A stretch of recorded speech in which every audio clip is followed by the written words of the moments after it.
I'm so excited to welcome Coach Jen back to the Core Connections podcast today.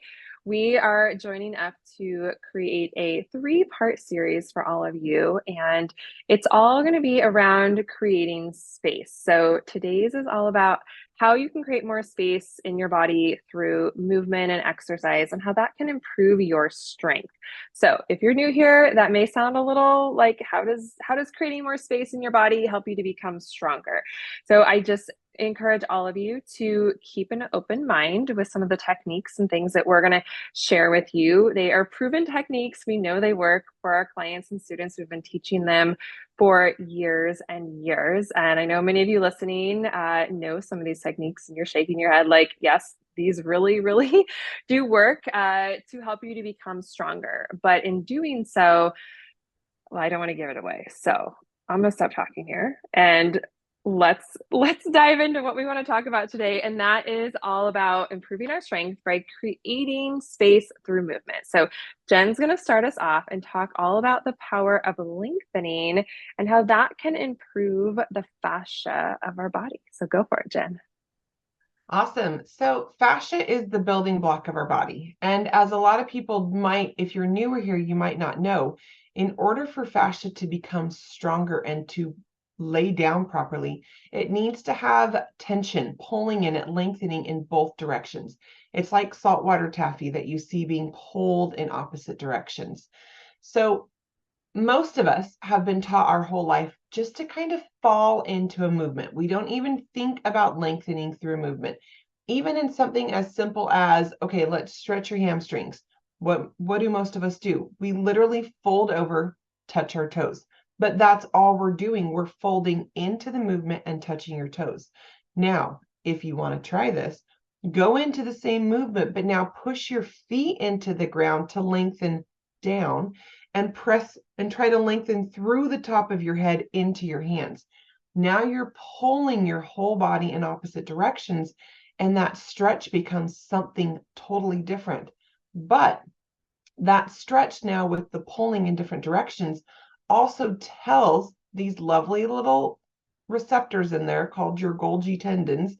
It tells them that it's safe to be in that lengthened of a position. So people who are like, oh, I've got too tight of hamstrings or quads or whatever, if you do it in a lengthening position, you teach your body that that is a safe length for that muscle to be at, and it gets easier to get rid of your tightness. Um, I kind of first learned this. I love to lift heavy, but you do a squat, right? You get in the barbell rack, you put the barbell on your back, step off, and you squat. You go down, you go up. Now you completely change that squat. You go down while lengthening through the head, which really forces you to have your pelvic floor and deep core connection. And as you come up lifting with that deep core and lengthening through your head, and you feel like a completely different person in that lift. Now, let's just go like a blanket number. Let's say 100 pounds is your heavy squat. When you first bring in this lengthening concept, you're not going to start with 100 pounds because it's going to be too much. Your body's used to doing that in a more compressive way. So you just drop your weight a little bit, but soon you're going to be back to your 100 and then surpassing your 100 because you are now working your muscles in a lengthened position, which gives you more force and power. Super cool. But you get stronger that way with doing it. Okay, I think Erica has a thought on that. No, I just love that you mentioned about dropping the weight because I feel like so many times when we suggest to clients and our core rehab students, for example, is that they kind of get scared, like, oh gosh, but if I have to decrease my weight or I have to do less of something, that's gonna set me back. But the reality is that's actually not the case. We have to think of this, and especially when you're trying to teach your body something that is foreign. Like you can compare this to, I would say, almost learning a foreign language in some aspects, because these neural pathways in our brain too, we haven't ever done them. So we have to recognize the brain training piece that there is with a lot of what we're going to talk about today, especially with this lengthening tensegrity, fascial tensegrity. concept, and starting to really feel it. And it feels very different. But in order to get to that space of really connecting through your body, really feeling that lengthening and really connecting through that fascia, it takes time. And so that's the other thing with all of this is we have to learn to be patient with our body. We have to recognize that actually pulling back a little bit in the weight that we're lifting or the high intensity training that we're doing, well, like I think that's great. And we want to we at the in the end of the day we want to help all of you to feel better and to be stronger, but many times in order to get there we have to retrain our body and our brain. So that's where dropping the weight, decreasing that higher intensity exercise, because what happens is if we just stay with kind of what we've always done, well, that's really comfortable for the body. And so our body can easily cheat in those patterns. We can think, oh well, maybe we're activating our pelvic floor and our core correctly, but actually you're likely cheating with, more of your surface muscles or your bigger muscles, I should say, and you're not really getting in to the deep layers of your body. So that's what I wanted to say about all that. I like that you mentioned HIIT training because that's something that most people aren't going to even think of that lengthening principle with. Let's just take something like a box jump. Most HIIT training is very compressive forces. So to do what we're doing in a HIIT training, whether it's box jumps, running, jump rope, it's a very compressive force where from top to bottom, we're being squished down.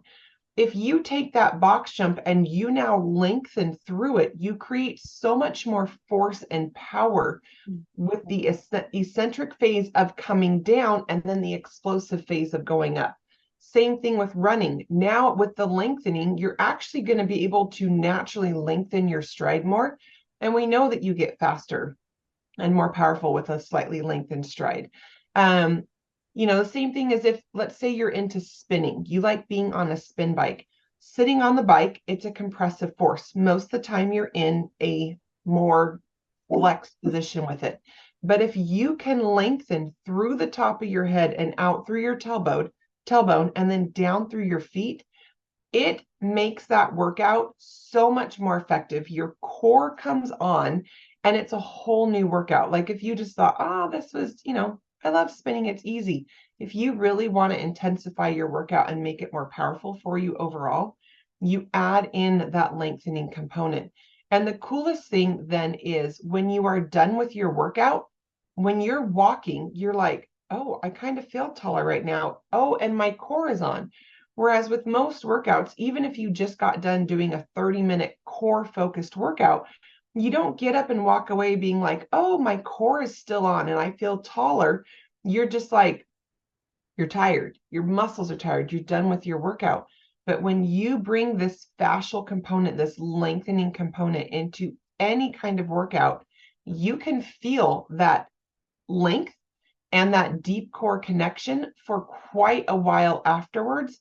And then when you go to do a movement, like even an hour later, 30 minutes later, whatever, you're like, oh, my core's not on or I'm not lengthened. And you immediately bring it back on. It makes everything so much more effective, which then helps you get stronger over time, but faster over time than if you are just living in this compressive world where, like right now, sitting, I could be lengthened and I could be taller and it would be so much more effective.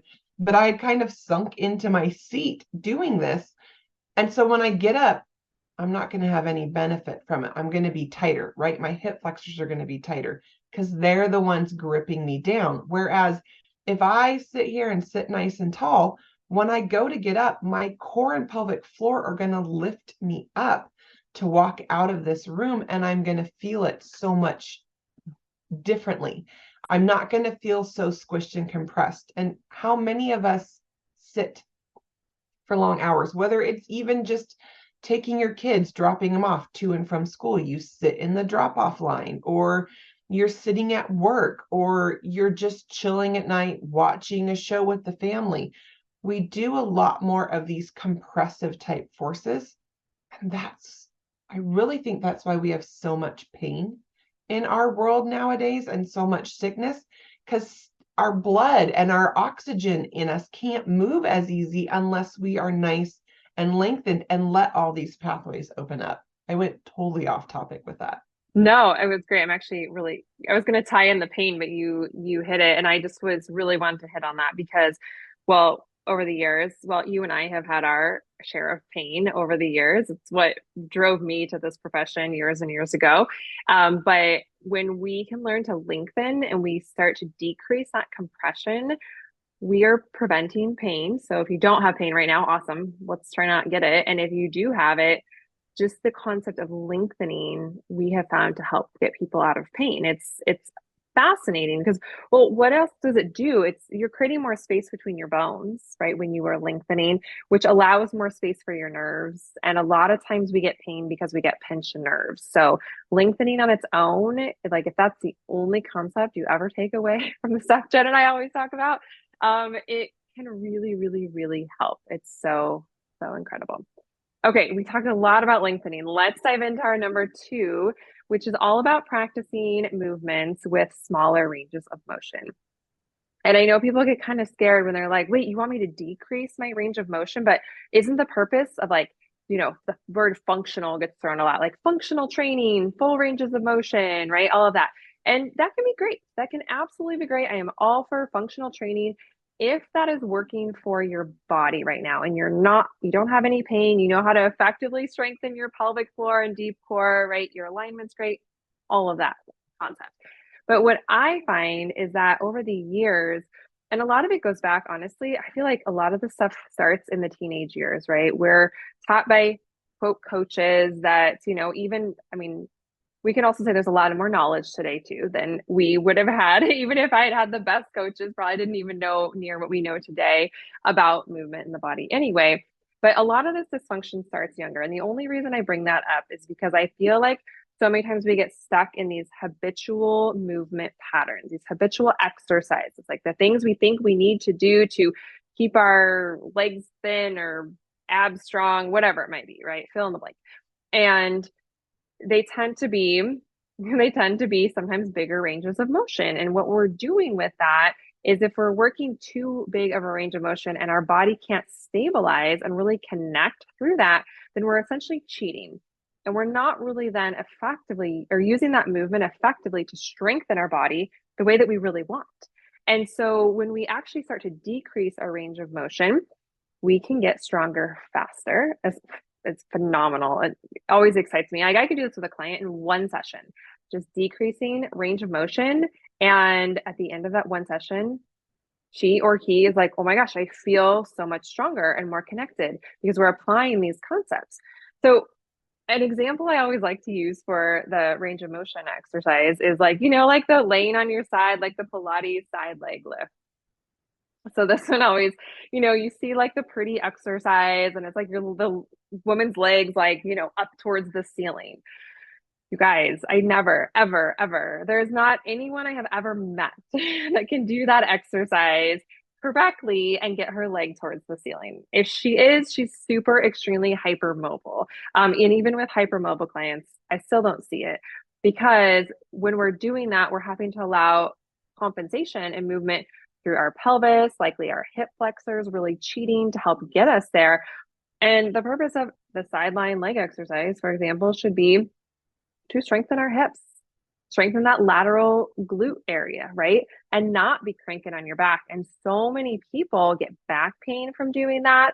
Or maybe they don't get pain, but they're like, yeah, I just feel my low back doing the work, or I feel my hip flexors doing the work. Those are the two areas that we compensate with all of the time.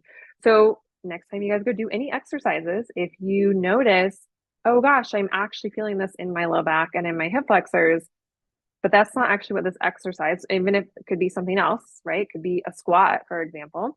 That then should to cue you to be like, okay, well, then this exercise isn't really benefiting me the way that it could benefit you. Is it still benefiting you? Probably to some degree, but it might be actually causing more harm if it's working the wrong muscles because we're compensating. Or kind of back to our conversation with our lengthening conversation about decreasing the weight. So many times, and I see this again because I've got a teenage daughter who goes, and lifts and has a strengthening coach. And it's not that it's like bad per se, but I also see that it's like, what's our max today? We got to max out. And I'm like, you guys, maxing out to me might be like one of the worst things from what I see from my perspective, because all they're doing, all we're focusing, if we're just maxing out, is what is that next weight we can get to with hopefully decent form, but no conversation of like, are we even feeling it in the right ways? And luckily, because again, I encourage everyone listening, like,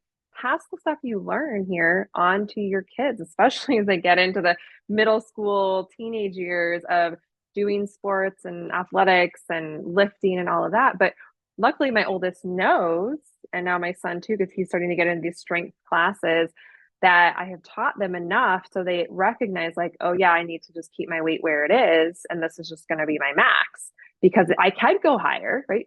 She could lift heavier, but she's like, Mom, if I do, it just doesn't feel great on my body. And I'm like, well, then let's not go there, right?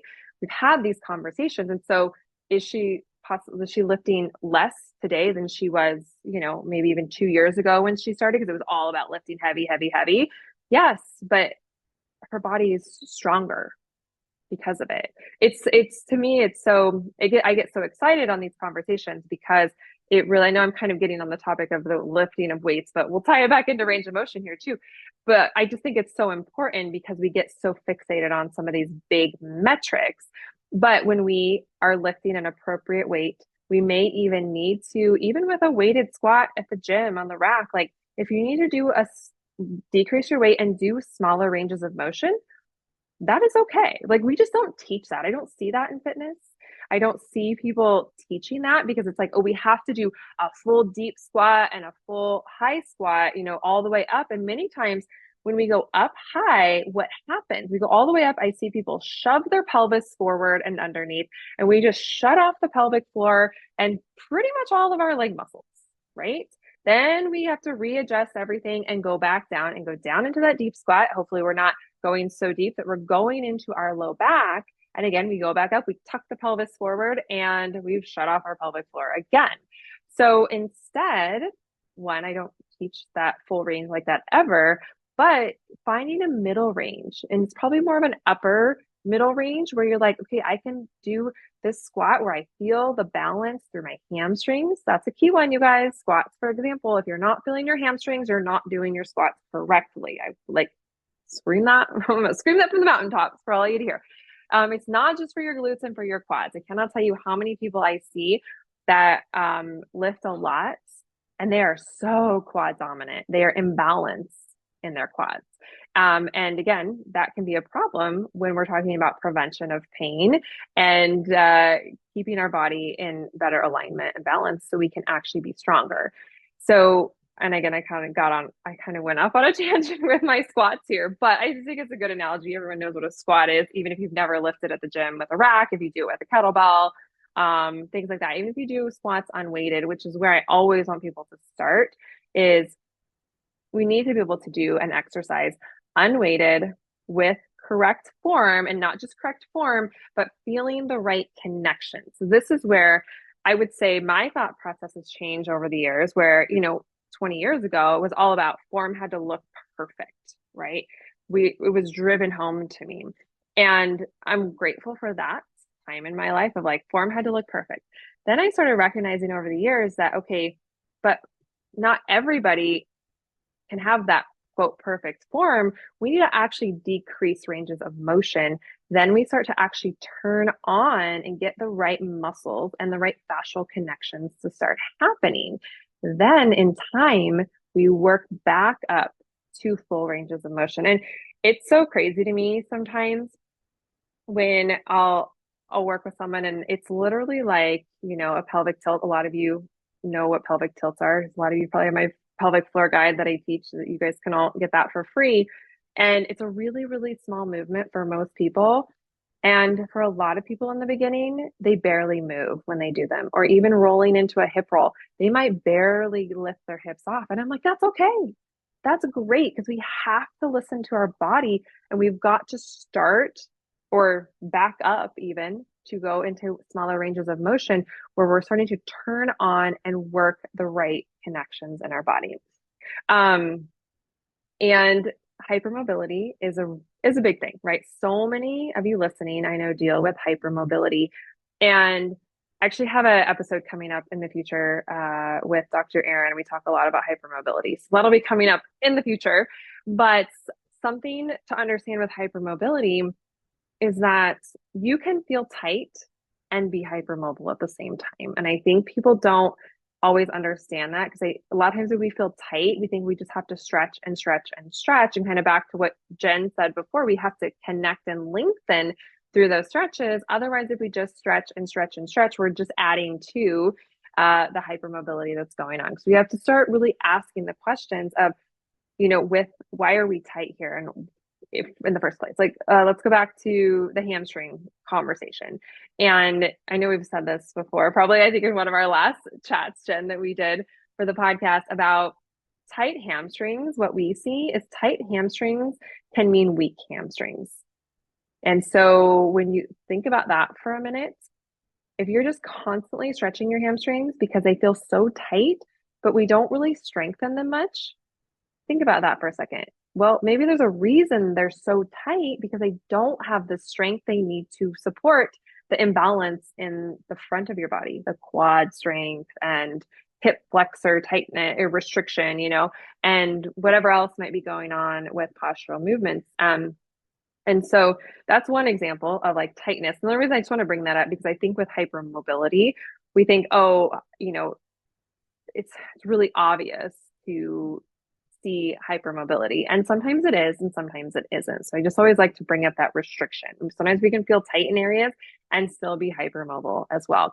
But if you are someone who knows you are pretty hypermobile, right? You can the double jointed, joints, you can hyperextend your knees and your elbows and things like that. Some like obvious things. Decreasing your range of motion can be one of the best things for your body. And we see that all the time in core rehab. We get a lot of women in there that are hypermobile.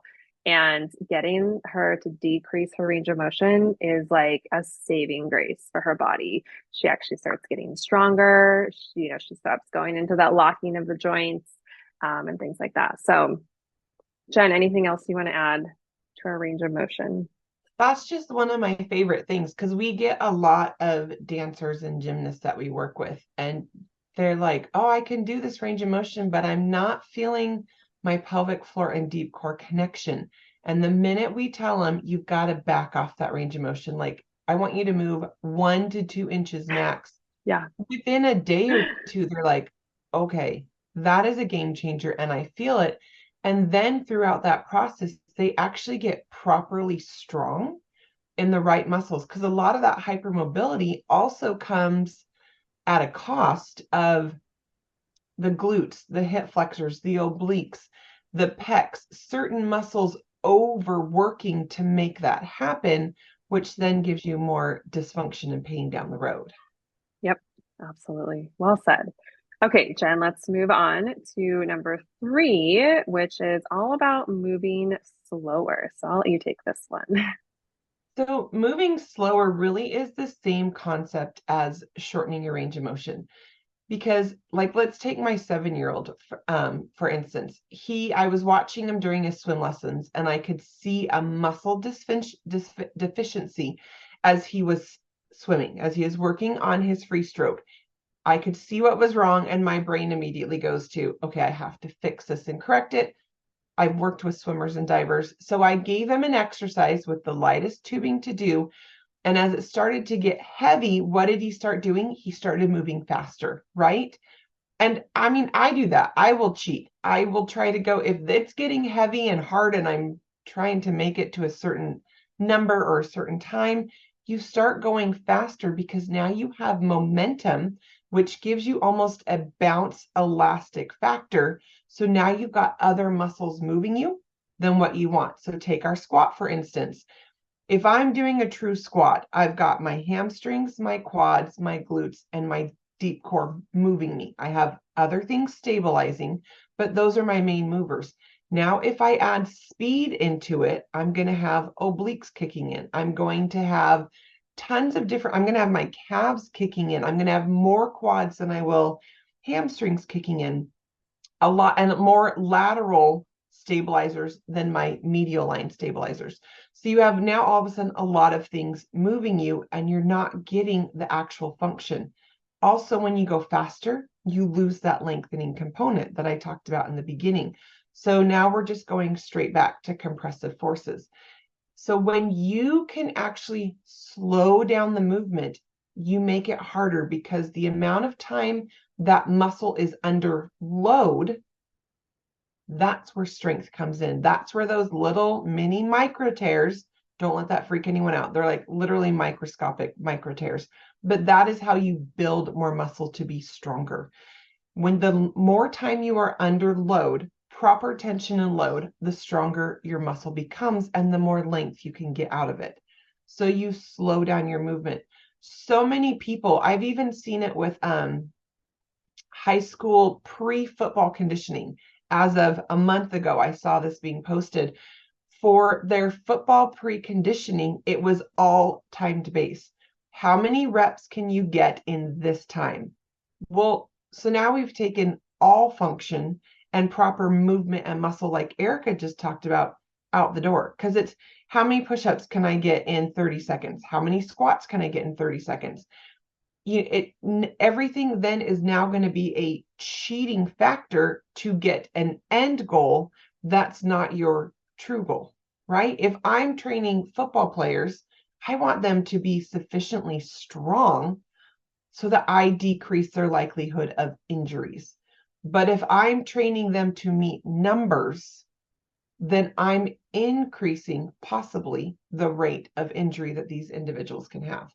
So the next time you do a workout, turn off the timers, turn off the like, okay, I've got to get, whatever. Move slower through it. Bring in a 3 count, 4 count, 6 count movement. There's one of my favorite ways to rehab my shoulders is literally with a 6 count eccentric release. It builds things faster and stronger than you could if I'm just like moving through it. So bring in that slower motion, even if it's a smaller range of motion, and then you can't cheat with all these extra muscles that want to jump in to make you just get to your end goal. Yeah, I feel like so much of fitness, and I always feel like I can say this and kind of rag on the fitness industry a little because I started there. I started there. I kind of saw it all, um, and there are some things that can be really good, but I feel like you hit on some really good things as what actually causes a lot of injuries and dysfunction. And it's not purposeful. It's just because they haven't learned my core rehab training. Sorry, just put that out there. Teaching more in the fitness. We're getting there. Yeah, slower though, it is amazing when you slow down. And again, I work with my kids on this too, is when I like they think they know what they're doing. And I'm like, okay, well, show me how to do that squat. And then, it's fun. Like, okay, now go way slower than that. And they're like, okay, this is really hard. And I'm like, yeah, but now you're actually working your muscles. So we have to get out of these cheating compensation patterns. And well, couple reasons. One, and it makes everything that you do so much more effective. You can do more with less, which I think is always great, right? A lot of you are busy women, busy moms, like we don't have time to do a lot of working out, but we can learn how to be really effective with everything that we're doing. And that's what we're all here. That's what we're here for, right, Jen? Is optimizing, optimizing. So let's move on to our fourth point today, which is all about using your breath to drive your movement practice, your exercises, and all of that. And I will be going deeper with breath work next week. We'll be talking more about that. So this is just kind of some just tips and points to start to think about your breath work with your moving. And again, I know especially if these concepts are newer to you, or maybe you've been listening to this for a long time and they're just good reminders as well, which is awesome. Either way, it's all good. Just know that wherever you are right now on your journey, whether you feel very advanced in these practices or you feel like a newbie, just know that it truly is a journey. Even myself, who I've, obviously been developing a lot of this, teaching this, always learning.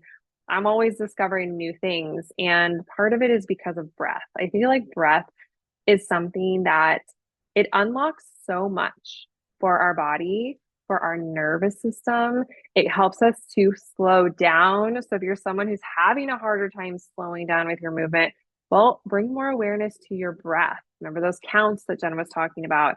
If we think about, okay, we're going to inhale on the way down for our squat, we're going to exhale on the way up, and now we're going to slow it down so we can actually focus more on our breathing and how we're breathing.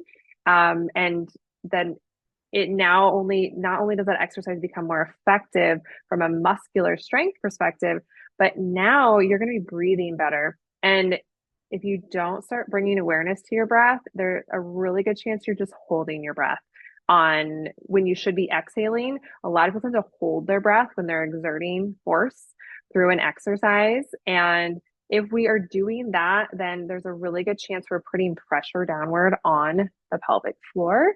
So anyone dealing with any pelvic floor dysfunction or wanting to, reverse it or prevent incontinence and all the pelvic floor dysfunction that can creep up on women, then breath is very, very, very important. So we'll talk more about breath and pelvic floor next week as well, because it's a little bit deeper of a conversation. But I really want to just bring awareness to that breath. And so kind of tying back to everything we talked about today, going back to number one about lengthening, guess what happens? Everyone listening, I don't care if you're walking, if you're sitting, if you're driving in a car, whatever you're doing right now, just think about lifting lightly tall through the top of your head. And now just bring a little awareness to your breath, into that breath going down to our ribs, out to the sides of our ribs, into our back. I bet you all can breathe a little bit deeper. Even if you can't feel your breath go down where you want it to, like I said, we'll go deeper into this in our part 2 of our series next week. But just that awareness of like, oh gosh, when I'm standing taller, I can breathe deeper. That's really, really powerful for our body, for our nervous system, for our ability to become stronger and more connected through our body. It can also help us, with our focus of smaller, slower ranges of motion when we're focusing on actually breathing. So that's the first step. I will also say too, in the beginning of doing this work, don't get stuck on if you feel like you're breathing, in or out wrong. Like if you're watching any of my videos, I know it can be really tricky in the beginning to be like, you're like, Erica, I'm backwards with my breathing. I mean, we hear that all the time, don't we, Jen? Like everyone's like, I'm backwards in my breathing in the beginning. I'm like, that's okay. You're breathing. That's all that I really care about in the very beginning, is that you are breathing. Even if it feels backwards, that's okay. I'd rather have you breathing backwards and not holding your breath. And as time goes and you practice more and more and more, your breath will flip the correct way. We'll go deeper into more why do we tend to breathe backwards? I always think that's a fun conversation to have with clients. And when we actually flip it and do it the way that I teach it. Now and again, there are different ways to breathe. I will tell you that there's so many different breathing techniques out there. So the ones that I'm going to share with you, the reason I'm sharing with you is because we find that breathing the way that we teach is super stinking effective. So I'm going to go much deeper on breath work next week in part 2, because it deserves its own episode because breath is so stinking important. It is the piece that can unlock so much for your body. I just had a client I worked with the other day, and she started doing some of my videos, and she was like, Erica, it's amazing to me that just bringing more awareness to my breath has helped decrease the pain in my body. And I'm like, yep, we're so tight, so restricted, so locked up in our body that one of the best ways to start to unlock that stuck stuff in our body is with breath. So I'm excited.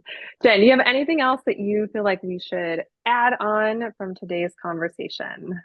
Well, you talked about just whether you're driving, whether you're walking, whatever you're doing. If right now you just bring awareness to your breath and that lengthening, what you're doing in your body is you're creating more space. You're also allowing that blood flow to more efficiently flow, which is bringing good, rich oxygen into everything in your body that needs it and pulling the gunk out and getting rid of it with that exhale. So by adding in that lengthening and that breathing piece, we create space. We allow tendons to relax. And so now we don't have shoulders jammed up to the ears. We don't have shoulder sockets jammed, we don't have the ball jammed into the socket. Things can start to release and relax, and you actually get space in those joints. That allows the fluid to come in better and do its job instead of the muscles trying to move you. Um, that's going to decrease your pain. That's going to increase your function and that's going to increase your strength overall. So really, breathing and lengthening is a win-win. Love it. Well, thank you, Jen, for joining me for today's conversation.